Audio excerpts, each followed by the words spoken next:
Good morning to everybody. Welcome to జ్యోతిర్మయం study circle. Group 2 prelims examination సంబంధించి షెడ్యూల్లో భాగంగా ఒక ప్రణాళికాబద్ధమైనటువంటి షెడ్యూల్ ప్రకారము ఒక్కొక్క టాపిక్ మీకు ఒక్కొక్క డేట్లో ఇస్తున్నాము. ఆ డేట్లో ఆ టార్గెట్ ప్రకారం మీరు దాన్ని చదువుకుంటున్నారు. దానికి సంబంధించి యూట్యూబ్లో మనము ఈ క్వశ్చన్స్ ఎక్స్ప్లెనేషన్ చేస్తున్నాం. రైట్. దీంట్లో భాగంగా ఇప్పుడు మనము బౌద్ధ మరియు జైన మతాల ఆవిర్భావం అనే కాన్సెప్ట్ సిలబస్లో స్పెసిఫిక్గా మెన్షన్ చేయబడింది. దీని గురించి ఇప్పుడు మనం డిస్కస్ చేద్దాం. రైట్. బుద్ధుని జీవితంలోని 5 ప్రధాన సంఘటనలు అయిన పంచమహా కళ్యాణములలో ధర్మచక్ర పరివర్తనను సూచించే గుర్తు ఏది? వాస్తవానికి బుద్ధుడు గురించి మనందరికీ తెలుసు. ఆయన పుట్టంగానే బుద్ధుడి యొక్క తండ్రి గారు తనకు జాతకం చూపించినప్పుడు ఆ పురోహితులు ఇతను పెద్ద అయిన తర్వాత అయితే ఒక పెద్ద రాజు అయినా అవుతాడు, లేకపోతే సన్యాసి అయినా అవుతాడు అని చెప్పడం జరిగింది అనమాట. దాన్ని దృష్టిలో పెట్టుకొని గౌతమ బుద్ధుడి యొక్క తండ్రి ఏం చేస్తాడంటే, ఇతను రాజు అయితే పర్లేదు, రాజు కొడుకు కాబట్టి రాజు అయితే పర్లేదు, ఒకవేళ సన్యాసి అయితే నాకు చెడ్డ పేరు వచ్చింది అనే ఉద్దేశంతో ఇంట్లోనే పెంచడం జరిగిద్ది అనమాట, బయటికి పంపించకుండా. రైట్.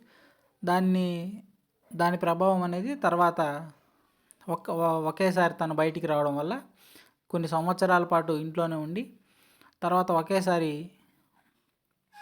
బయటికి రావడం వల్ల బయట జరిగే పరిస్థితులన్నీ చూసి ప్రపంచం మీద విరక్తి పుట్టి తను సన్యాసిగా మారడం జరిగిద్ది అనమాట. అది అయితే ఇట్లా బుద్ధుడి యొక్క పుట్టుక, ఆ తర్వాత తన వివాహము, ఆ తర్వాత ఆయన సన్యాసిగా మారడానికి గల పరిస్థితులు, ఏ విధంగా ఆ పరిణామాలు జరిగినాయి అనే దాని గురించి ఈ బుద్ధుని చరిత్రలో పంచమహా కళ్యాణములు అనే ఘట్టాలుగా తీసుకుంటారు అనమాట. అంటే ఆయన పుట్టడము ఒక ఘట్టము, అదొక కళ్యాణము.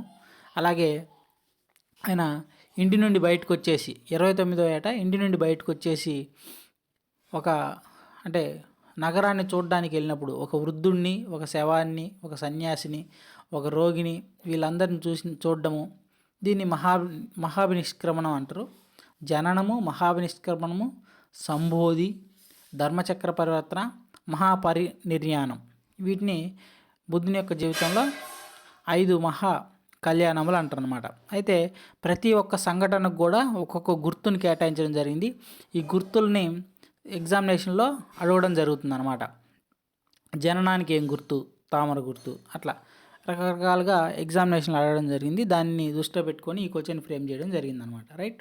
బుద్ధుని జీవితంలోని 5 ప్రధాన సంఘటనలైన మహాపంచ కళ్యాణములలో ధర్మచక్ర పరివర్తన సూచించే గుర్తు ఏది? రైట్. ధర్మచక్ర పరివర్తన సూచించే గుర్తు తామర పువ్వ, గుర్రమా, రావి చెట్ట, ధర్మచక్రమా, స్తూపమా? రైట్. కరెక్ట్ ఆన్సర్ వచ్చేసరికి ధర్మచక్రము.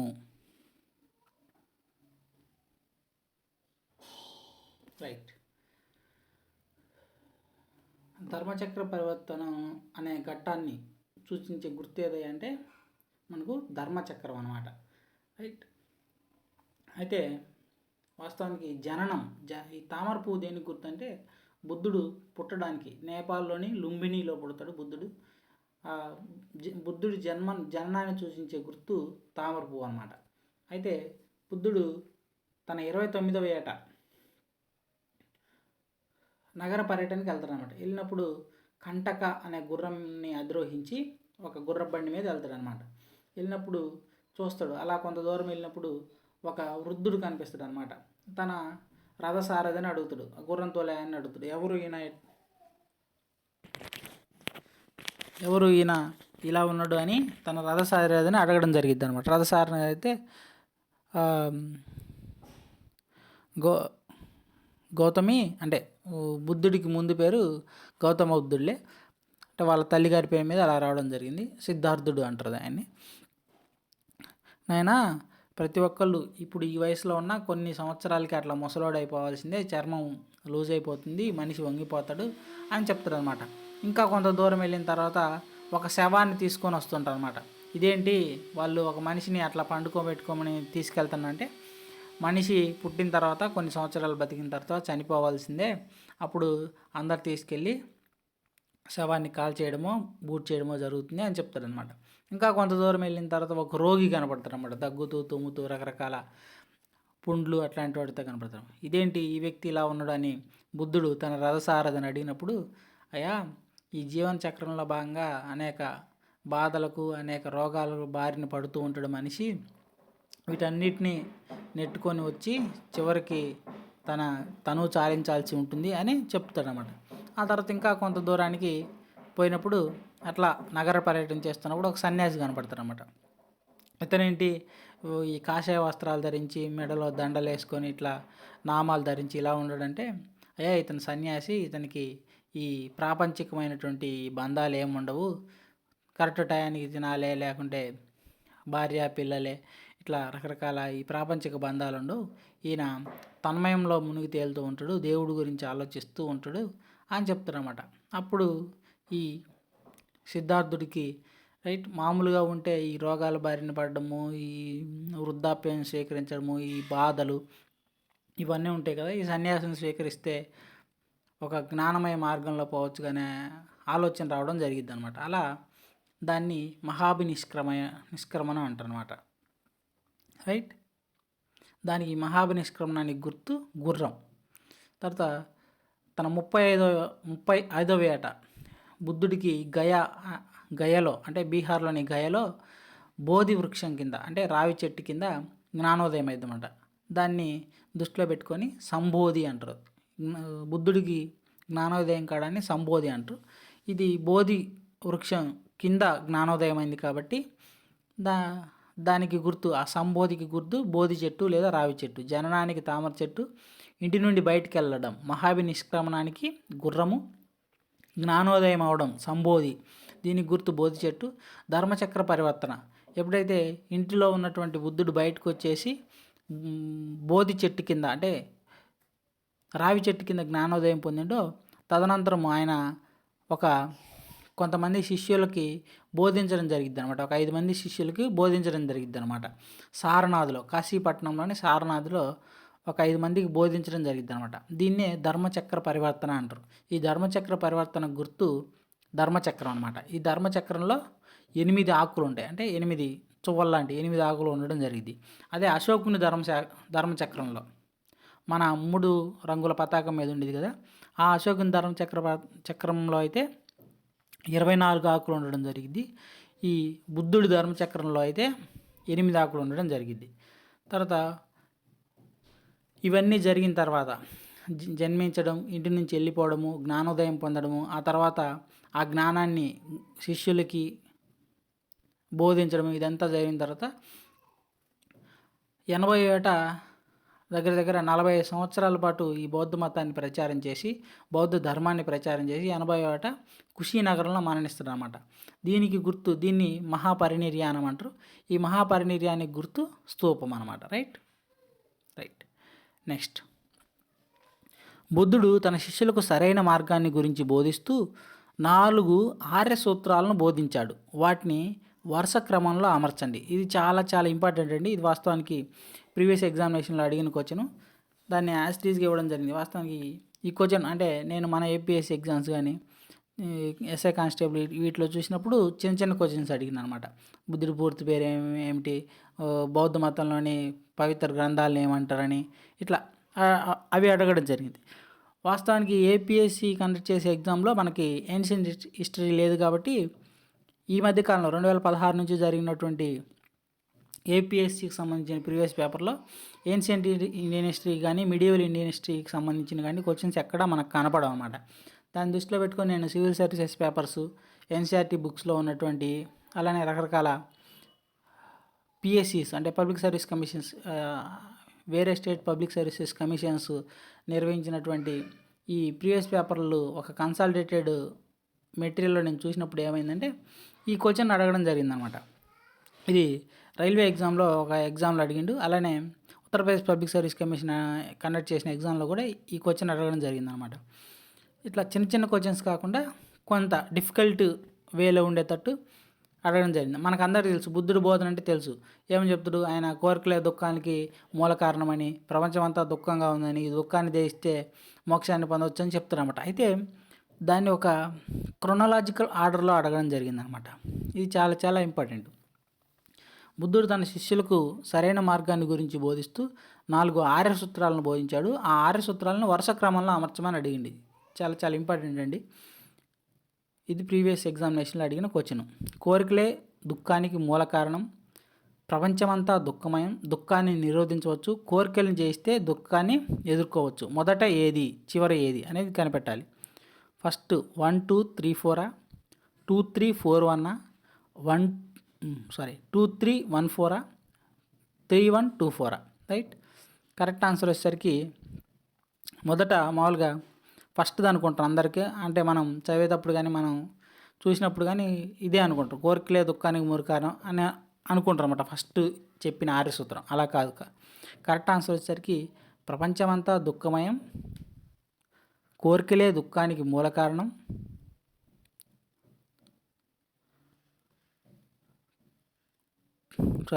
ప్రపంచమంతా దుఃఖమయం, దుఃఖాన్ని నిరోధించవచ్చు, కోరికలే దుఃఖానికి మూల కారణం, కోరికలను జయిస్తే దుఃఖాన్ని ఎదుర్కోవచ్చు. 2 3 1 4 2 3 1 4 ఎక్కడుంది? ఇది రైట్. ఇది అన్నమాట కరెక్ట్ ఆన్సర్. అయితే ఇక్కడ మీరు చూసినట్లయితే చాలా వాటికి పర్సంటేజ్లు వస్తున్నాయి. 6%, 41%, 12%, 35. ఇవేంటంటే ఇవి మన జ్యోతిర్మయ స్టడీ సర్కిల్ టెలిగ్రామ్ ఛానల్లో ఈ క్వశ్చన్స్ నేను ఆల్రెడీ పోస్ట్ చేశాను. ఎవరైతే మన టెలిగ్రామ్ ఛానల్లో ఉన్నారో వాళ్ళు ఈ క్వశ్చన్స్ని ప్రాక్టీస్ చేయొచ్చు అనమాట. ప్రాక్టీస్ చేస్తే ఎవరు ఏ ఆన్సర్ని ఎంత శాతం మంది అటెంప్ట్ ఇచ్చారనేది అని ఇక్కడ చూపిస్తుంది అనమాట. రైట్. కరెక్ట్ ఆన్సర్ అయితే ఏదైతే పూలు పడతాయో, ఏ ఆన్సర్ నొక్కినప్పుడు పూలు పడతాయో అది కరెక్ట్ ఆన్సర్ అన్నమాట. చాలా చాలా ఇంపార్టెంట్. ప్రపంచమంతా దుఃఖమయం అనేది మొదటిది, దుఃఖాన్ని నిరోధించవచ్చు అనేది రెండో ఆర్య సూత్రం, తర్వాత కోరికలే దుఃఖానికి మూల కారణం అనేది మూడో ఆర్య సూత్రం, కోరికల్ని జయిస్తే దుఃఖాన్ని ఎదుర్కోవచ్చు ఇది నాలుగో ఆర్య సూత్రం అన్నమాట. రైట్. బౌద్ధ మతము స్థవిరవాద శాఖగా మరియు మహాసాంఘిక శాఖగా ఎన్నో బౌద్ధ సంగీతిలో విడిపోయింది. బౌద్ధ మతంలో మనకి చాలా శాఖలు వస్తాయి. ఇప్పుడు మనం ఆల్రెడీ మీరు చదివి ఉంటాం, హీనయానమని, మహాయానమని, వజ్రయానమని, అట్లా రకరకాల బౌద్ధ మత శాఖలు మీరు ఈ హిస్టరీ సబ్జెక్టు స్టడీలో భాగంగా మీరు గమనించుంటారు. అయితే స్థవిరవాదము ఈ బౌద్ధ మతం అనేది స్థవిరవాద శాఖగా, అలా మహాసాంఘిక శాఖగా ఎన్నో బౌద్ధ సంగీతిలో, ఎన్నో బౌద్ధ సమావేశంలో విడిపోవడం జరిగింది అని అడగడం జరిగింది అనమాట. ఒకటో బౌద్ధ సమావేశంలోన, రెండో బౌద్ధ సమావేశంలోన, మూడో బౌద్ధ సమావేశంలోన, నాలుగో బౌద్ధ సమావేశంలోన. ఇక్కడ రిపీటెడ్గా పడింది ఆన్సర్ క్వశ్చన్ ఫ్రేమ్ చేసేటప్పుడు, సారీ ఫర్ దట్.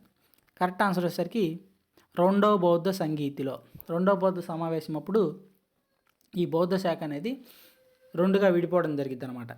స్థవిరవాదము అలానే మహాసాంఘికము అనే రెండు శాఖలుగా విడిపోవడం జరిగింది. ఈ స్థవిరవాదానికి మరో పేరు థేరవాద. స్థవిరవాదాన్ని థేరవాద అని కూడా అంటారు. రెండవ బౌద్ధ సంగీతి క్రీస్తుపూర్వం 383 సంవత్సరంలో వైశాలిలో జరిగింది. ఈ మీటింగ్కి, ఈ రెండో బౌద్ధ సంగీతికి వైశాలిలో జరిగినటువంటి ఈ రెండో బౌద్ధ సంగీతికి అధ్యక్షుడు సబకామి. ఈ రెండో బౌద్ధ సంగీతి జరిగినటువంటి వైశాలిలో జరిగినటువంటి ఈ రెండో బౌద్ధ సంగీతి ఏ రాజు కాలంలో జరిగిందంటే కాలాశోకుడు అనే రాజు కాలంలో జరగడం జరిగిందనమాట. రైట్. అది ఈ మీటింగ్ పెట్టడానికి గల ప్రధాన ఉద్దేశం కూడా ఏంటంటే రెండు బౌద్ధ వర్గాల మధ్య సయోధ్యను కుదర్చడమే దీని యొక్క మెయిన్ ఉద్దేశం అనమాట. అయితే సయోధ్య కుదర్చడము వీలు కాదు, అలా బౌద్ధ మతం అనేది రెండుగా చీలిపోద్ది అనమాట. స్థవిరవాద, మహాసాంఘిక. స్థవిరవాదానికి మరో పేరు థేరవాద. చాలా చాలా ఇంపార్టెంట్. దీనికి సంబంధించి మొత్తం 4 బౌద్ధ సంగీతులు జరుగుతాయి. 4 బౌద్ధ సంగీతులు ఏ సంవత్సరంలో జరిగినాయి, ఆ బౌద్ధ సంగీతులు ఏ నగరంలో జరిగినాయి, ఆ 4 బౌద్ధ సంగీతులకు అధ్యక్షుడెవడు, అది ఏ రాజు పరిపాలనా కాలంలో ఈ బౌద్ధ సంగీతులు జరగడం జరిగింది, ఆ బౌద్ధ సంగీతులు జరిగినప్పుడు ఎటువంటి ప్రధానమైనటువంటి సంఘటనలు చోటు చేసుకున్నాయి అనే దాని గురించి ఒక చార్ట్, ఒక టేబుల్ ఉంది. ఆ టేబుల్ని మీకు నేను ఇవ్వడానికి ప్రయత్నిస్తాను. దీంట్లోనే పోస్ట్ చేశాను. దాన్ని ఒకసారి బాగా కంఠస్థం చేయవలసిందిగా మనవి.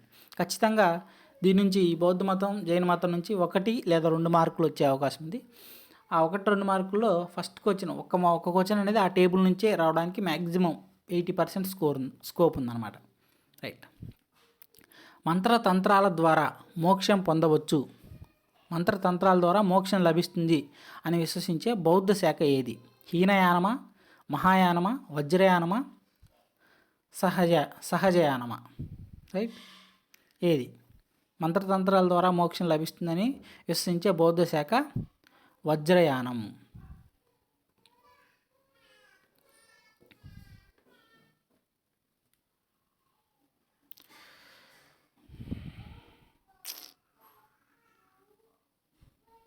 సారీ ఫర్ ద డిస్టర్బెన్స్, ఇది కొంచెం బ్లింక్ అవుతుంది.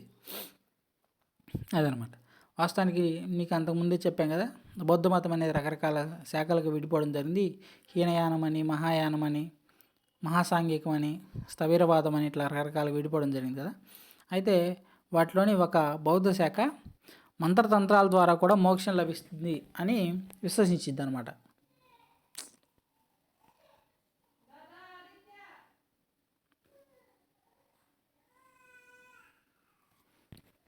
అది వజ్రయానం అనమాట. ఈ వజ్రయానంలోనే మళ్ళీ 2 శాఖలు ఉంటాయి, ఉపశాఖలు ఉంటాయి. కాలచక్రయానం ఒకటి, సహజయానం ఒకటి. ఈ కాలచక్రయానం, సహజయానం ఈ 2 అనేవి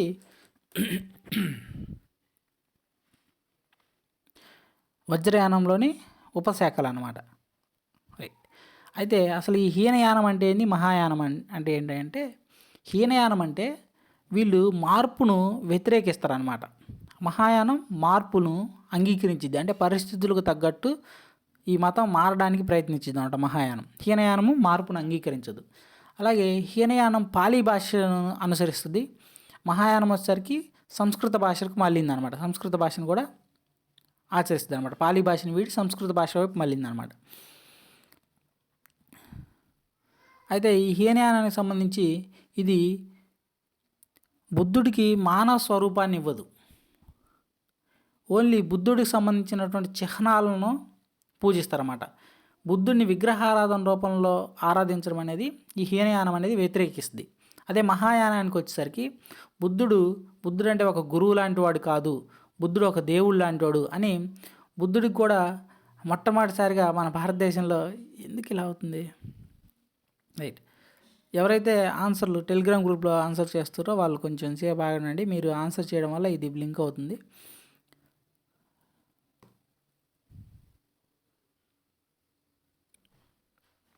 మహాయానం అనేది బుద్ధుడికి మానవ రూపాన్ని ఇచ్చి విగ్రహారాధనను భారతదేశంలో ప్రవేశపెట్టడానికి కారణమైందన్నమాట. బుద్ధుడిని విగ్రహం రూపంలో పూజించడం అనేది ఈ మహాయాన శాఖలో ఉంటుంది. హీనయానంలో బుద్ధుని విగ్రహం రూపంలో పూజించరు, ఓన్లీ బుద్ధుడికి సంబంధించిన చిహ్నాలను మాత్రమే పూజిస్తారన్నమాట. రైట్. అలాగనే ఈ హీనయానం అనేది బర్మా, శ్రీలంక, ఆగ్నేయాసియా, ఈ ఇండోనేషియా అట్లాంటి ఏవైతే ఉన్నాయో మయన్మార్ ఆ ప్రాంతాలకు విస్తరించింది.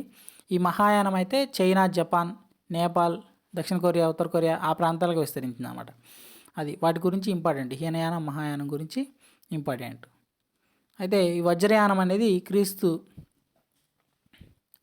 శకం 7వ శతాబ్దంలో మన ఆంధ్రప్రదేశ్లో బాగా ప్రసిద్ధిలోకి వచ్చిందనమాట. ఇది ఆంధ్రప్రదేశ్లోని గుంటూరు జిల్లాలోని అమరావతిలో అనమాట.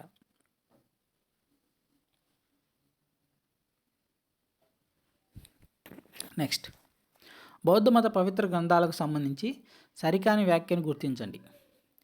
పాలీ భాషలో రాయబడిన త్రిపీఠకాలు బౌద్ధ మత పవిత్ర గ్రంథాలుగా పేర్కొంటారు. బౌద్ధ మత పవిత్ర గ్రంథాల గురించి సరికాని వ్యాఖ్యను గుర్తించమని అడిగా. ఇప్పుడు అడిగే క్వశ్చన్స్ అన్నీ కూడా 10 క్వశ్చన్స్ అడిగితే ఒక చాప్టర్ నుంచి 10 క్వశ్చన్ అడిగితే ఆ 10 క్వశ్చన్లో దగ్గర 2-3 క్వశ్చన్లు సరికాని వ్యాఖ్యను గుర్తించండి, సరైన వ్యాఖ్యను గుర్తించండి అని అడుగుతున్నాడు అనమాట.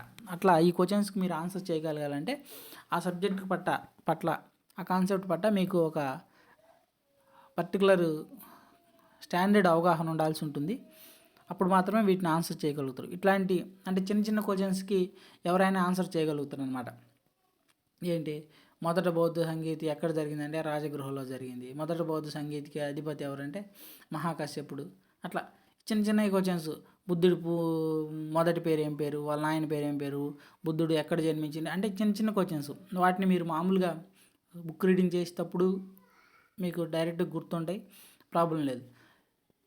ఇప్పుడు ఇంత వ్యయ ప్రయాసాల కొలది అంటే వీటిని బిట్ ఫ్రేమ్ చేయడము, మళ్ళీ వాటిని ఎక్స్ప్లెయిన్ చేయడం, మీకు యూట్యూబ్లో అప్లోడ్ చేయడము, ఇవంతా చేస్తాను. ఎందుకంటే నార్మల్గా మీకు తెలిసిన వాటి గురించి కాదు, అంటే ఎక్కడైతే కొన్ని టఫ్గా అడిగిండే క్వశ్చన్స్, ఈ విధంగా క్వశ్చన్ని ఎగ్జామినేషన్ కొంచెం టఫ్ ఓరియంటేషన్లో జరిగినప్పుడు అప్పుడు కూడా మీరు విజయం సాధించడానికి అవకాశం ఉండాలనే ఉద్దేశంతో ఇట్లా కొంచెం టఫ్గా అడిగిన క్వశ్చన్స్ను ప్రీవియస్ ఎగ్జామ్స్లో, సివిల్ సర్వీసెస్ ఎగ్జామ్స్లో అడిగిన క్వశ్చన్స్ని నేను వాటిని ఎక్కువ వాటి మీద కొంత ఫోకస్ చేయడానికి ట్రై చేస్తున్నాను అనమాట. అది కొన్ని సందర్భాలు ఇట్లాంటి క్వశ్చన్స్ మీరు ఆన్సర్ చేయలేకపోయినప్పుడు మీరు డిగ్రేడ్ అవ్వాల్సిన అవసరం లేదు. వీటిని ఇంకా స్పోర్టివ్గా తీసుకొని మీ యొక్క నాలెడ్జ్ని ఇంప్రూవ్ చేసుకోవడానికి ప్రయత్నించండి అనమాట. రైట్. పాలీ భాషలో రాయబడిన త్రిపీఠికాలు బౌద్ధ మత పవిత్ర గ్రంథాలుగా పేర్కొంటారు. ఆప్షన్ 2 సుత్త పీఠిక బౌద్ధ బుద్ధుని బోధనల గురించి వివరిస్తుంది. వినయ పీఠిక బౌద్ధ మతస్థులు ఆచరించవలసిన ప్రవర్తన నియమాలని గురించి వివరిస్తుంది. అభిధమ్మ పీఠిక స్పెల్లింగ్ తప్పబడింది. అభిధమ్మ పీఠిక మంత్రతంత్రాలకు సంబంధించిన వివరాలను తెలియజేస్తుంది. వీటిలో సరికాని వ్యాఖ్య, తప్పు వ్యాఖ్యను గుర్తించండి అన్నాడు. దీంట్లో తప్పు వ్యాఖ్య ఏంటి? అభిధమ్మ పీఠిక మంత్రతంత్రాలకు సంబంధించిన వివరాలను తెలియజేస్తుందనే తప్పు అనమాట. అభిధమ్మ పీఠిక ఏం తెలియజేస్తుందంటే ఈ సుత్త పీఠికలోను అలాగనే వినయ పీఠికలో ఉన్నటువంటి అంశాల గురించి తత్వాన్ని వివరిస్తుంది అన్నమాట. వాటిలో ఉన్న అంశాల గురించి ఇంకా డీటెయిల్డ్ ఎక్స్ప్లెనేషన్, దాంట్లో ఉన్నటువంటి తాత్విక చింతనని వివరిస్తుంది అనమాట. తాత్వికపరమైన చర్చని వివరిస్తుంది అనమాట ఈ అభిధమ్మ పీఠిక. ఈ త్రిపీఠికాలు ఏంటయ్యా అంటే బౌద్ధ మతానికి సంబంధించినటువంటి పవిత్ర గ్రంథాలను ఏమంటారంటే త్రిపీఠికాలు అంటారు కదా. హిందూ మతానికంటే ఈ రామాయణం, మహాభారతం ఎలాగో, క్రిస్టియానిటీకి బైబిల్ ఎలాగో, ఖురాన్ ముస్లిం మతానికి ఎలాగో, ఈ బౌద్ధ మతానికి త్రిపీఠికాలని పవిత్ర గ్రంథాలుగా చెప్తారు. ఇవి పాలీ భాషలో రాయబడ్డాయి. అసలు త్రిపీఠికాలు అంటే ఆ మూడు ఏంటయ్యా అంటే సుత్త పీఠిక, వినయ పీఠిక, అభిధమ్మ పీఠిక, ఈ మూడింటిని కలిపి త్రిపీఠకాలు అంటారనమాట. రైట్, తెలుసు. సుత్త పీఠిక ఏం తెలియజేస్తుందంటే బుద్ధుని బోధనలను వివరిస్తుంది. వినయ పీఠిక అయితే బౌద్ధ మతంలో చేరిన వాళ్ళు ఎటువంటి ప్రవర్తన నియమాలను కలిగి ఉండాలి, బొట్టు పెట్టుకోవచ్చా, బొట్టు పెట్టుకోకూడదా, వెస్ట్రన్ స్టైలు బట్టలు ధరించవచ్చా, అంటే బిగుచుగా ఉండే బట్టలు ధరించాలా, లూజ్గా ఉండే బట్టలు ధరించాలా, రైట్, శిరోజాలు పెంచవచ్చా, పెంచకూడదు, అంటే జుట్టు రకరకాల క్రాపులు కొట్టించుకోవచ్చు, అంటే చేయాలా, లేదంటే గుండు కొట్టించుకోవాలి, అట్లా నువ్వు ఎలాంటి ఫుడ్ తీసుకోవాలి అంటే బౌద్ధ మతస్థుల యొక్క ప్రవర్తన నియమాలని గురించి ఈ వినయ పీఠిక తెలియజేస్తుందన్నమాట. సుత్త పీఠిక అయితే బుద్ధుని యొక్క బోధనలు, అభిధమ్మ పీఠిక అయితే సుత్త పీఠికను మరియు అభిధమ్మ పీఠికలో ఉన్నటువంటి అంశాలను గురించి, వాటిలో ఉన్నటువంటి అంశాలపైన తాత్విక చర్చను లేవనెత్తిద్ది అనమాట ఈ అభిధమ్మ పీఠిక. తర్వాత మహాయానంలో శూన్యవాదము మరియు మాధ్యమికవాదము అనే తత్వాలను బోధించిన బౌద్ధ పండితుడు ఎవరు? బుద్ధఘోషుడా, ఆచార్య నాగార్జునుడా, మైత్రేయనాథుడా, భావ వివేకుడా? మీకు అంతకుముందే చెప్పా ఈ బౌద్ధ మతం అనేది చాలా రకాల శాఖలుగా విడిపోయిందని. వాటిలోనే అంతకుముందు చెప్పినట్లు మహాయానము, హీనయానము వాటి యొక్క లక్షణాలు మీకు చెప్పా. ఏది మార్పును స్వీకరిస్తుంది, ఏది మార్పును స్వీకరించదు, రైట్, వాళ్ళు దేన్ని అనుసరిస్తారు, వీళ్ళు దేన్ని అనుసరిస్తారు అనేది చెప్పా. అయితే ఇంకొక వాదం ఉందన్నమాట. మహాయానంలోనే మళ్ళీ 2 ఉపశాఖలు వచ్చినాయి అన్నమాట. ఏంటది? శూన్యవాదము మరియు మాధ్యమికవాదము. ఈ తత్వాలను బోధించిన బౌద్ధ పండితుడు ఎవరు? బుద్ధఘోషుడా, ఆచార్య నాగార్జునుడా, మైత్రేయనాథుడా, భావ వివేకుడా? కరెక్ట్ ఆన్సర్ వచ్చేసరికి ఆచార్య నాగార్జునుడు అనమాట. ఈ ఆచార్య నాగార్జునుడు మన ఆంధ్రప్రదేశ్లోని ఈ నాగార్జున కొండ ఆ ప్రాంతంలో ఈ బౌద్ధ మతాన్ని విస్తృతంగా ప్రచారం చేయడం జరిగిందనమాట. అయితే ఈ బుద్ధఘోషుడు ఎవరయ్యా అంటే ఈయన హీనయానానికి చెందిన పండితుడు అనమాట. చాలా చాలా ఇంపార్టెంట్. ఆచార్య నాగార్జునుడు మహాయానానికి చెందినవాడు, బుద్ధఘోషుడు హీనయానానికి చెందినవాడు అనమాట. అలాగే మైత్రేయనాథుడు, ఈ మైత్రేయనాథుడు అనే ఆయన కూడా మహాయానానికి చెందినవాడే. మహాయానాన్నే అనుసరిస్తాడు. ఈయన కూడా ఈయన ఆచార్య నాగార్జునుని యొక్క బోధనలను అనుసరించేవాడు అనమాట. ఆచార్య నాగార్జునుడు ఏదైతే ప్రబోధించిండో, మాధ్యమికవాదము శూన్యవాదం ఏదైతే ప్రబోధించిండో, ఆ ఆచార్యనాథుని యొక్క మాధ్యమికవాదాన్ని ఈ భావ వివేకుడు ఫాలో కావడం జరిగిందనమాట. భావ వివేకుడు ఫాలో అయ్యి ఈ భావ వివేకుడు కూడా ఇంకొక శాఖను ప్రారంభిస్తున్నాడు. స్వతంత్ర మాధ్యమికవాదము అనే బౌద్ధ శాఖను ప్రారంభించడం జరిగింది అనమాట.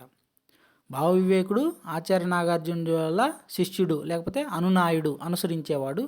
ఈ ఆచార్య నాగార్జునుడి యొక్క మాధ్యమికవాదాన్ని బేస్ చేసుకొని ఈ భావ వివేకుడు స్వతంత్ర మాధ్యమికవాదము అనే తత్వాన్ని ప్రారంభిస్తాడు. ఈ మైత్రేయనాథుడు వచ్చేసరికి ఈయన కూడా మహాయానాన్ని ఫాలో అయ్యాయని ఈ మహాయానాన్ని ఫాలో అయ్యి మహాయానంలో ఇంకొక ఉపశాఖను ప్రారంభిస్తాడు అనమాట. దాన్నే యోగాకార లేదా విజ్ఞానవాద అనే ఉపశాఖను ప్రారంభిస్తాడు. తర్వాత నెక్స్ట్, భారతదేశంలో విద్య మరియు సాహిత్యానికి బౌద్ధ మతం కృషిలో భాగంగా ఈ క్రింది ఏ ప్రాంతంలో వల్లభి అనే విశ్వవిద్యాలయం స్థాపించబడింది? మీకు అందరికీ తెలుసు, నలంద అని, నాగార్జునకొండ అని మీకు అందరికి తెలిసిన క్వశ్చన్స్ మళ్ళీ నేను ఇక్కడ మీకు ఎక్స్ప్లెయిన్ చేసి మళ్ళీ టైం వేస్ట్ చేయడం ఇదంతా కాదనమాట. అంటే మీకు తెలియని విషయాలను, అంటే ఇంకా లోతైన సబ్జెక్ట్ని మీకు తెలియజెప్పడం కోసం ఇటువంటి క్వశ్చన్స్ని నేను ఫ్రేమ్ చేయడం జరుగుతుంది.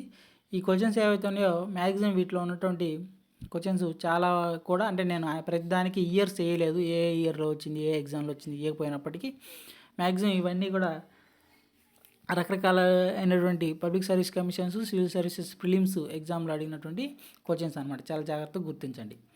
నలంద అంటే మనకు తెలుసు బీహార్లో ఉందని, నాగార్జునకొండ విశ్వవిద్యాలయం అంటే ఆంధ్రప్రదేశ్లో ఉందని తెలుసు. అయితే ఈ వల్లభి అనే బౌద్ధ విశ్వవిద్యాలయం ఎక్కడుంది అని అడగడం జరిగింది. ఇది గుజరాత్లో ఉందన్నమాట. Right, very good. చూడండి, చాలామంది ఈ క్వశ్చన్కి బీహార్ అని పెట్టారు, కొంతమంది ఆంధ్రప్రదేశ్ అని పెట్టారు. కరెక్ట్ ఆన్సర్ వచ్చేసరికి గుజరాత్ అనమాట. వల్లభి అనే బౌద్ధ విశ్వవిద్యాలయం గుజరాత్లో ఉంది. ప్రాచీన భారతదేశ చరిత్రలో బౌద్ధ మరియు జైన మతాల మధ్య ఉమ్మడి అంశాలను గుర్తించండి. ఇది సివిల్ సర్వీసెస్ యూపీఎస్సి 2012 జిఎస్ పేపర్లు అడగడం జరిగింది. బౌద్ధ మరియు జైన మతాల మధ్య ఉమ్మడి అంశాలను గుర్తించండి. తపస్సు మరియు సుఖాల మధ్య విపరీత ధోరణి ఉండకపోవడం అనేది ఈ రెండు మతాల మధ్య ఉమ్మడి అంశమా? వేదాల ఆధిపత్యాన్ని ఖండించడంలో రెండు మతాల అభిప్రాయం ఒక్కటే అవడం ఈ రెండు మతాల మధ్య ఉన్నటువంటి ఉమ్మడి అంశమా? లేకుంటే యజ్ఞయాగాలను తిరస్కరించడం అనేది ఈ రెండు మతాల మధ్య ఉన్న ఉమ్మడి అంశమా? గమనించాలి. ఒకటి మాత్రమే సరైనదా, 1, 2 సరైనవా, 2, 3 సరైనవా? కరెక్ట్ ఆన్సర్ వచ్చేసరికి 2, 3 సరైనవి అనమాట. చాలామంది చూడండి ఫస్ట్ ఆన్సర్ పెట్టారు, తపస్సు మరియు సుఖాల మధ్య విపరీత ధోరణి ఉండకపోవడం. ఇది సివిల్ సర్వీసెస్లో అడిగిన క్వశ్చన్.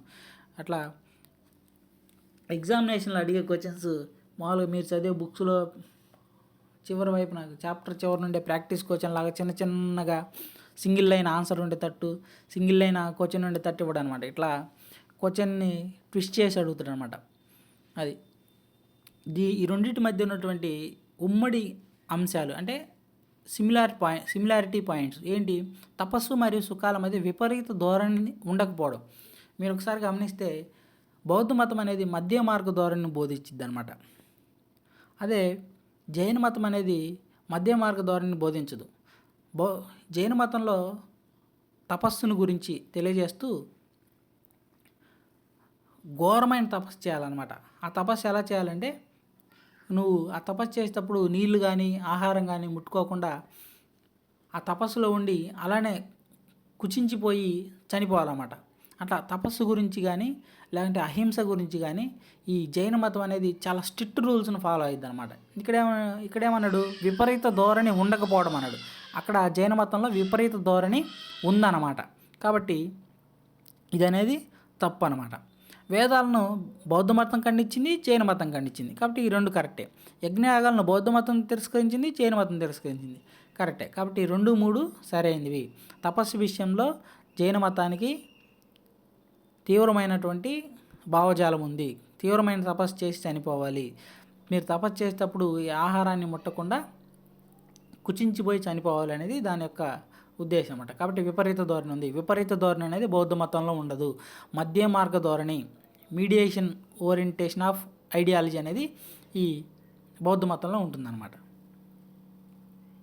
తర్వాత ఈ క్రింది వాటిలో మహాయాన బౌద్ధ మత లక్షణం కాని దాన్ని గుర్తించండి. మహాయానము అంతకుముందే ఆల్రెడీ చెప్పినప్పుడు మీకు ఎక్స్ప్లెనేషన్లో భాగంగా చెప్పేశాను. కాకపోతే దీన్ని మళ్ళీ విట్ రూపంలో ఇవ్వడం జరిగింది. మీరు ఒకసారి గమనించండి. అయితే బుద్ధుడికి దైవత్వాన్ని ఆపాదించిందని చెప్పి ఆల్రెడీ మహాయానం కరెక్టే. బోధిసత్వుల మార్గాన్ని అనుసరించడం కరెక్టే. విగ్రహారాధన మరియు క్రతువులను నిర్వహించడం ఇది కూడా కరెక్టే. అంటే బౌద్ధ మతం అనేది పైవన్నీ చేస్తుంది. లక్షణం కానిది గుర్తించండి. అన్నీ ఏవి లేవు అనమాట. కాబట్టి పైవేవి కావు. ఇలా కూడా అడుగుతాడు. చాలా గమనించండి. బుద్ధుడిని దైవత్వాన్ని ఆబోధించింది మహాయానమే. విగ్రహారాధనను ఫాలో చేస్తుంది మహాయానమే. బోధిసత్వుల మార్గాన్ని అనుసరించేది కూడా మహాయానమే. బోధిసత్వులు అంటే ఎప్పుడైతే ఈ మహాయానము బుద్ధుడికి విగ్రహారాధన కాన్సెప్ట్ని అటాచ్ చేసిందో, ఈ బోధిసత్వులు ఎవరంటే బుద్ధుడు పుట్టడానికి ముందు కూడా ఇప్పుడున్నటువంటి మనం చదువుకుంటున్నటువంటి బుద్ధుడు, ఈ సిద్ధార్థుడు, ఈ గౌతమ బుద్ధుడు ఎవరైతే ఉన్నారో ఈయన పుట్టడానికంటే ముందే బుద్ధుడికి రకరకాల జన్మలు ఉన్నాయి అని వీళ్ళు ప్రబోధిస్తారన్నమాట. దాన్నే బోధిసత్వులు. ఆ జన్మలు ఏవైతే ఉన్నాయో ఆ జన్మల్లో ఒక్కొక్క జన్మల్లో బుద్ధుడు ఎలా ఉన్నాడు అనే దాన్ని తెలియజేసేదే ఆ బోధిసత్వుల యొక్క అవతారాలు అన్నమాట. ప్రీవియస్ బుద్ధాస్, వజ్రపాణి అని, అవలోకేశ్వరుడు అని, మంజుశ్రీ అని, రైట్, అమితాభుడు అని, ఇట్లా రకరకాల రూపాలు ఉన్నాయన్నమాట. వాటినే బౌద్ధిసత్వ రూపాలు అంటారనమాట.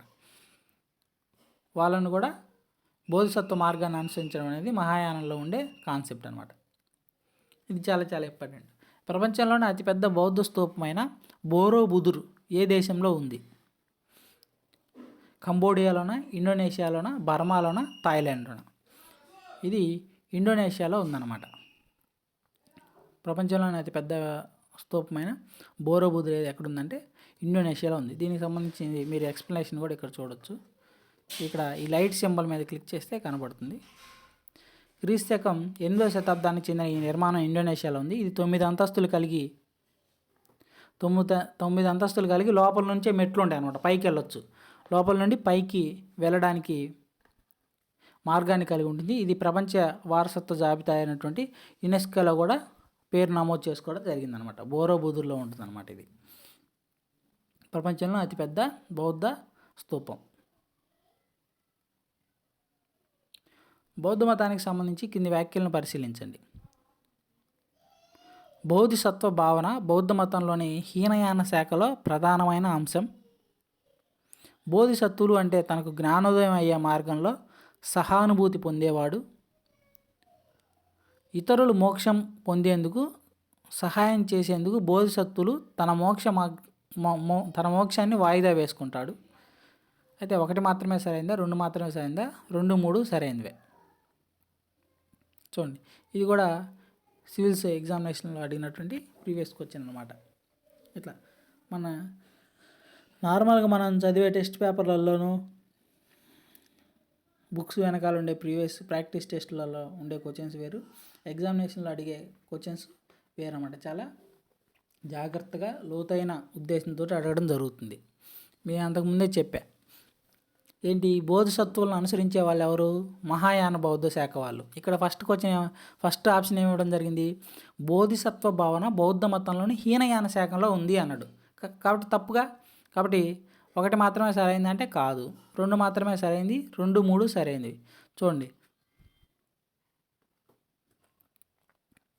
బోధిసత్వులు అంటే తనకు జ్ఞానోదయం అయ్యే మార్గంలో సహానుభూతి చెందేవాడు అనమాట. అంటే తను జ్ఞానాన్ని అర్థిస్తూ ఆ జ్ఞానాన్ని వేరే వాళ్ళకి ప్రబోధించేవాళ్ళు అనమాట ఈ బోధిసత్వులు. కాబట్టి కరెక్టే. ఇతరులు మోక్షం పొందేందుకు సహాయం చేసేందుకు బోధిసత్వులు తమ మోక్ష మార్గాన్ని వాయిదా వేసుకుంటారు. ఇతను బౌద్ధ ధర్మాన్ని గురించి తెలుసుకొని బౌద్ధ మార్గంలో పయనిస్తున్నప్పుడు ఇంకా నేను సత్యాన్ని తెలుసుకున్నాను అని ఏ అడవుల్లోకి వెళ్ళేసి ఆ ధ్యానం చేసేసుకుంటూ, లేకపోతే ఆ సన్యాసం స్వీకరించి లిమిటెడ్ భోజనం తీసుకుంటూ ఒక జ్ఞాన మార్గంలో పయనిస్తూ తనంతట తాను బతకకుండా జ్ఞానాన్ని తెలుసుకున్న తర్వాత కూడా ఆ జ్ఞానాన్ని వేరే వాళ్ళకు వ్యాప్తి చెందించడం కోసము ఈ ఈ అడవుల్లోకి వెళ్ళిపోయి లేకపోతే ఏకాకిగా జీవిస్తూ జీవనం సాగించకుండా వాళ్ళ యొక్క అంటే వాళ్ళు చనిపోవడానికి సిద్ధమవ్వకుండా ఆ జ్ఞాన మార్గాన్ని వేరే వాళ్ళకి తెలియజేయడం కోసం వేరే వాళ్ళకి వ్యాప్తి చెందించడం కోసము ప్రజల్లో తిరుగుతారన్నమాట. దాన్నే మోక్షం పొందేందుకు సహాయం చేయడానికి బోధిసత్వులు తమ మోక్షాన్ని వాయిదా వేసుకుంటారనమాట. అంటే తను చనిపోకుండా తను సమాజం నుంచి వేరుపడి ఏకాకి జీవనం గడపకుండా సమాజంలో ఉంటూ బౌద్ధ మతాన్ని వ్యాప్తి చెందిస్తారనమాట. దాన్ని తమ మోక్షాన్ని వాయిదా వేసుకోవడం అంటారనమాట. కాబట్టి 2, 3 సరైనవి. ఇంతకుముందు చెప్పాను కదా మీకు ఈ బౌద్ధ సంగీతుల గురించి ఒక క్వశ్చన్ అడగడం జరిగిద్ది అనమాట. 4 బౌద్ధ సంగీతులు జరిగినాయి, ఏ కాలంలో జరిగినాయి, ఏ నగరంలో జరిగినాయి, దానికి అధ్యక్షుడు ఎవరు, అవి జరిగినప్పుడు రాజు ఎవరు, వాటి లక్ష్యం ఏంది, ఆ బౌద్ధ సంగీతంలో ఏ కార్యక్రమాలు జరిగినాయి అనేది ఇక్కడ నీకు ఒక చార్ట్ రూపంలో ఇవ్వడం జరిగింది. వీటిని ప్రతి ఒక్కరు 1-2 సార్లు గమనించవలసిందిగా మనవి. తర్వాత నెక్స్ట్ క్వశ్చన్. తొలినాటి బౌద్ధ మత సాహిత్య గ్రంథాల్లో ప్రస్తావించబడిన జీవకుడు అనే పదానికి అర్థం ఏంటి? మనం బౌద్ధ గ్రంథాలను చూసినప్పుడు అంటే మనం చదవలేదులే ఆ బౌద్ధ గ్రంథాలను మనం వాటి గురించి ఆ బౌద్ధ గ్రంథాల్లో ఉన్నటువంటి సారాంశాలను మనం చదివేటప్పుడు జీవకుడు జీవకుడు జీవకుడు అనే పదము చాలా సందర్భాల్లో రిపీట్ అవుతూ ఉండిద్ది అనమాట. అసలు ఎవరు ఈ జీవకుడు అంటే బోధిసత్వుల, రాజా, వైద్యుడా, వ్యాపార? జీవకుడు అంటే వైద్యుడు అనమాట. ఇది కూడా యూపీఎస్సీ ఎగ్జామ్లో అడిగినటువంటి క్వశ్చన్ అనమాట. నెక్స్ట్ ఇక్కడ నుంచి ఇంక అన్నీ కూడా మ్యాక్సిమం రకరకాలటువంటి ఎగ్జామ్లో రైల్వే ఎగ్జామ్స్లో కానీ ఎస్ఎస్సిలో కానీ యూపీఎస్సీలో అట్లాంటి ప్రీవియస్ ఎగ్జామ్లో అడిగినటువంటి క్వశ్చన్స్ అనమాట. క్వశ్చన్స్ చిన్నగా ఉన్నప్పటికీ వాటిని మనం ఆన్సర్ గమనించేటప్పుడు మనం కొంత సందిగ్ధతకు లోనవుతాం అనమాట. బుద్ధుడు ఎక్కువ సంఖ్యలో ప్రవచనాలు ఏ ప్రదేశంలో బోధించాడు? శ్రావస్తిలోన, కోశాంబిలోన, సారనాథ్లోన, రాజగృహలోన? Right, correct answer. ఈ క్వశ్చన్ కూడా నేను ప్రీవియస్ క్వశ్చన్స్ చూడకముందు యూపీఎస్సీ ఎన్సీఆర్టీ బుక్స్ చదవకముందు నేను మామూలుగా మన మార్కెట్లో చదివే బుక్ కరీం సార్ బుక్ అని వాటిలో చదివాను. ఈ పాయింట్ నాకు ఎక్కడ దొరకలేదు అనమాట. కానీ ఇది ప్రీవియస్ ఎగ్జామినేషన్లో అడగడం జరిగింది. కాబట్టి ఇట్లాంటి క్వశ్చన్స్ పట్ల ఇలాంటి కాన్సెప్ట్ల పట్ల చాలా జాగ్రత్తగా ఉండాలన్నమాట. శ్రావస్తిలో బుద్ధుడు ఎక్కువ ప్రవచనాలను బోధించడం జరిగిందనమాట. మీరు గమనిస్తే ధర్మచక్ర పరివర్తన అనేది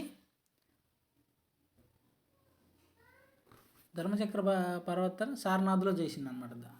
అయితే చాలామంది ఎక్కువ బోధనలు ఎక్కడ చేసిరా అంటే సారనాథ్ అని పెట్టే అవకాశం ఉంది. కాబట్టి సారనాథ్ కాదు, శ్రావస్తిలో ఎక్కువ ప్రవచనాలను ప్రబోధించడం జరిగిందనమాట. ప్రీవియస్ బిట్ చాలా చాలా ఇంపార్టెంట్. చూడండి, ఎక్కువ మంది సారనాథ్ అని పెట్టారు, కాదు. తర్వాత అలార కాలామ మరియు రుద్రక రామపుత్రుడు. రుద్రక రామపుత్రుడు బౌద్ధ మతానికి సంబంధించి ఎవరు వీళ్ళిద్దరు? రుద్రక రామపుత్రుడు, అలార కలామ వాళ్ళు అనేవాళ్ళు ఎవరు? బుద్ధుని శిష్యుల, బుద్ధుని గురువుల, ప్రముఖ బౌద్ధ భిక్షువుల, బౌద్ధ మతం కోసం తన సింహాసనాలను విడిచిపెట్టిన పాలకుల? కరెక్ట్ ఆన్సర్ చూడండి. ఇది కూడా చాలా చాలా ఇంపార్టెంట్ బిట్. ఈ పాయింట్ చాలా బుక్స్లో ఎక్కువ ఎలివేట్ కాలేదన్నమాట, అంతగా హైలైట్ చేయలే ఎవరు. కానీ ఇది ఎగ్జామ్లో అడిగింది కాబట్టి గమనించండి. వీళ్ళు బుద్ధుని యొక్క గురువులు అనమాట. అలార కాలామ మరియు రుద్రక రామపుత్రుడు అనే వాళ్ళు బుద్ధుడి యొక్క గురువులు. సన్యాసం స్వీకరించిన తర్వాత ముందు ఇతను వేదాలన్నింటినీ నేర్చుకోవడానికి కోసం వీళ్ళ దగ్గరికి వెళ్తారన్నమాట. ఈ వేదాలను, ఉపనిషత్తును వీటన్నిటిని చదువుతారన్నమాట. చదివినప్పుడు ఇవన్నీ తప్పుడు బోధను ప్రేరేపిస్తున్నాయి, యజ్ఞాలు యాగాలు చేయాలంటున్నాయి, ఈ యజ్ఞాలు యాగాలు చేస్తే పశువులన్నిటినీ బలిస్తే ఇంకా వీళ్ళు వ్యవసాయానికి ఇబ్బంది అవుతుంది, ప్రజలు ఈ యజ్ఞయాగాలను చేయలేరు, ఈ యజ్ఞయాగాలను చేయడము, ఆ నెయ్యి, ఆ పశువులను భరించడానికి గొర్రెలు, మేకలు, ఇట్లాంటి ఎద్దులు ఇవన్నీ కావాలంటే వాళ్ళ మీద ఆర్థిక భారం పడుతుంది, ఒకవేళ ఈ యజ్ఞయాగాలు చేసినా కానీ యజ్ఞయాగాల ద్వారా మోక్షం అనేది ఓన్లీ క్షత్రియులకు, బ్రాహ్మణులకు, వైశ్యులకే వస్తుంది, శూద్రులకు రావడం లేదు. కాబట్టి ఈ వేదాల్లో ఉన్నటువంటి చెప్పే ఈ తత్వము, ఈ సారం ఏదైతే ఉందో అది తప్పు కాదు. మోక్షం అనేది యజ్ఞయాగాల వల్ల కానీ, జంతు బలుల వల్ల కానీ, నెయ్యిలు కింటాలు ఆ హోమంలో వేయడం వల్ల కానీ రాదు. మోక్షం అనేది ఒక సామరస్యపూర్వమైనటువంటి జీవన విధానం ద్వారా వస్తుంది, కోరికలను జయించడం ద్వారా వస్తుంది అని ఆ గ్రంథాలన్నింటినీ చదివిన తర్వాత ఈయన ఒక ఉద్దేశానికి రావడం జరిగింది అనమాట. అది అలా ఆ గ్రంథాలను అధ్యయనం చేయడంలోని వైదిక సాహిత్యంలో ఉన్నటువంటి వేద గ్రంథాలను అధ్యయనం చేయడంలో బుద్ధుడికి సహాయపడినటువంటి గురువులు అలార కలామ మరియు రుద్రక రామపుత్రుడు. క్రింది వ్యాఖ్యలను పరిశీలించండి. దక్షిణ భారతదేశానికి చెందిన ఇక్ష్వాకులు బౌద్ధ మతాన్ని వ్యతిరేకించి దానికి ప్రతికూలంగా వ్యవహరించారు. దక్షిణ భారతదేశానికి చెందిన ఇక్ష్వాకులు బౌద్ధ మతాన్ని వ్యతిరేకించి దానికి ప్రతికూలంగా వ్యవహరించారు. అలాగే సెకండ్ ఆప్షన్, తూర్పు భారతదేశానికి చెందిన పాలవంశ రాజులు బౌద్ధ మతాన్ని ఆచరించారు. ఒకటి మాత్రమే సరైనదా, రెండు మాత్రమే సరైనదా, 1, 2 సరైనవే, పై ఏవి కావా? కరెక్ట్ ఆన్సర్ వచ్చేసరికి 2 మాత్రమే సరైంది.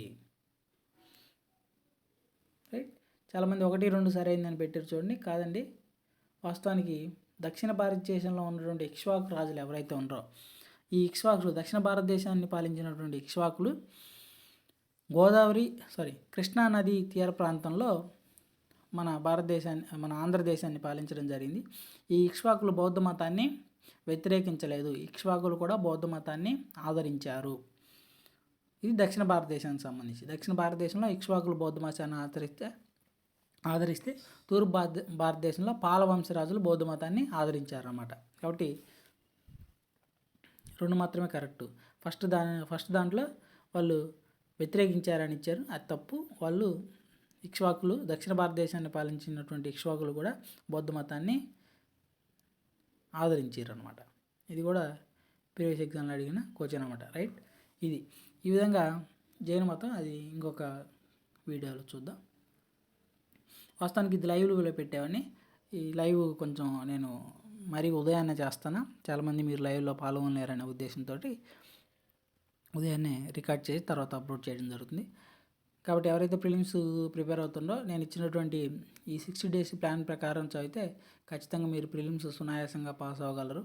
మూసధోరణిలో పాత పుస్తకాలు చదివేసి మీకు కరెక్ట్ స్టడీ ప్లాన్ లేకుండా చదివితే విజయం సాధించడానికి అవకాశాలు మీకు చేజారిపోయే అవకాశం ఉంది. కాబట్టి ఈ స్టడీ ప్లాన్కి అనుగుణంగా ఇట్లా నార్మల్ బుక్స్తో పాటు ప్రీవియస్ క్వశ్చన్ పేపర్స్ని, ఎన్సీఆర్టీ బుక్స్ని స్టడీ చేస్తూ చదివితే విజయం సాధించడానికి అవకాశం ఉంది. కాబట్టి ఈ విధంగా ఫాలో అవ్వాల్సిందిగా మనవి. ఇతర వివరాల కోసం ఈ వీడియో డిస్క్రిప్షన్లోను అలానే ఫస్ట్ కామెంట్లోను మన జ్యోతిర్మయ స్టడీ సర్కిల్కి సంబంధించి Telegram channel, Telegram channel link, WhatsApp channel link, అలానే వాట్సాప్ గ్రూప్ లింకు, వాటివన్నిటిని ఇవ్వడం జరిగింది. మన యాప్ లింక్ కూడా ఇవ్వడం జరిగింది. ఇతర వివరాల కోసం మీరు మమ్మల్ని ఫాలో అవ్వాల్సిందిగా మనవి. అలానే ఈ లైవ్ టెస్ట్ అనేది ఒక పర్టికులర్ టైమింగ్లో పెడదామని అనుకుంటున్నాము. ఏ టైంలో పెట్టాలో మీరు ఒకసారి తెలియజేసినా కానీ దానికి అనుగుణంగా మనం ఫాలో అవుదామని తెలియజేస్తున్నాను. Right. Thank you very much.